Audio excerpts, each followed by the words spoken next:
Hello everyone, welcome back to another video.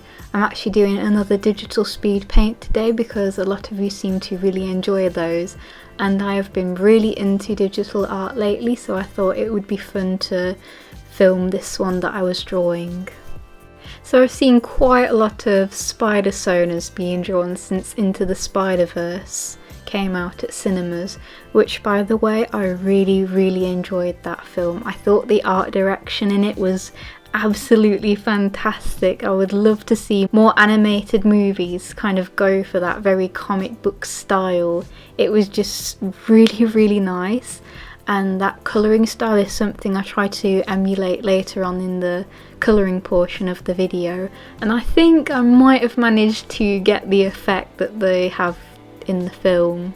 So everyone was making a Spider-Sona, and I thought, you know, I've got to do it as well. With a name like Can, I could not pass up the chance to name my Spider-Sona Spider Can.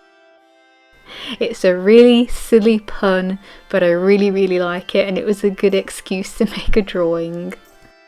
So with this video, this wasn't planned at all. This was kind of one of those drawings that started out as a sketch that I was just kind of enjoying and kind of refining it, and as I kind of progressed with the sketch I thought, you know, maybe I could ink it and add some colour, and I thought, you know what, I think I'm going to film this because it could end up turning out nice, and I think it really did turn out nice.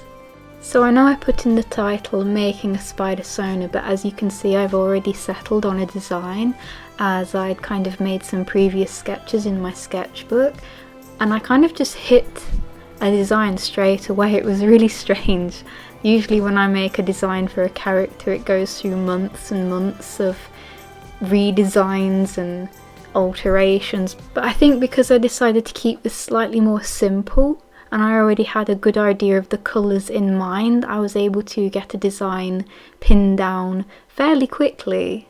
So I kind of had this idea of keeping it fairly classic looking and simple, but I kind of wanted to give the character a more buggy feel, which is why I kind of gave her the kind of chest plate armour type thing. I was very inspired by real bugs and how they have this outer shell, and I thought it would be kind of cool because it serves as like a protective outer layer for the bug, so I kind of incorporated a bit of that into the design.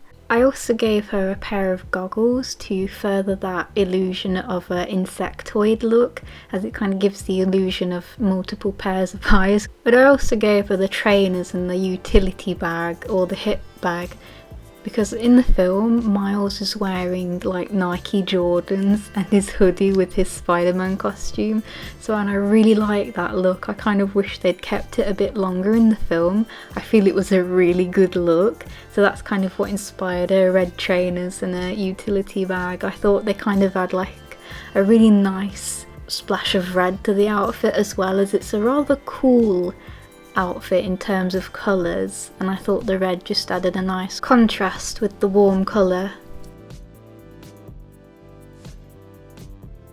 So I will say I think there might be some slight anatomical issues with this drawing, as I really wanted to push for a really dynamic pose and add a bit of foreshortening to the drawing. I feel it does look good, but I feel I had to sacrifice a bit of anatomy for that more dynamic pose, as something I'm really wanting to do is make sure my drawings are not stiff. I want them to be really energetic and full of life. But even so, I still feel I could have pushed this pose more, and I kind of look back now and think, yeah, I could have made this much more energetic and lively, but it's done now, so it's time to move on to the next drawing. I also wanted to add a background to this with lots of buildings as well, but I just couldn't decide on what perspective I wanted the buildings to be in, and I felt it could have ended up looking quite cluttered, especially with the effects of the halftone that I added later on. So I did decide against it and instead decided to make a fake comic cover instead, which you'll see later on. I will say though that I really enjoyed colouring this. This is the part that I was so excited about, especially adding the halftone effect that you see in the actual film, and I managed to do that by adding a white highlight to the drawing and adding the halftone effect to that and adding a Gaussian blur on top of it. I really played about with the whole effects and what I could achieve, and I just wanted it to look like the film did, because the film is just so pretty. I really want to see it again sometime.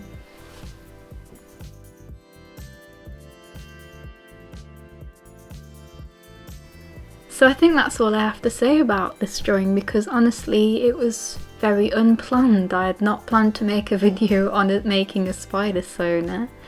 I also don't have much to say about the drawing process because it went really nicely and really well. It's a drawing that I'm actually really proud of and I really like it. So I hope you'll enjoy it too. So thank you all very much for watching, and I will see you all next time. Bye bye.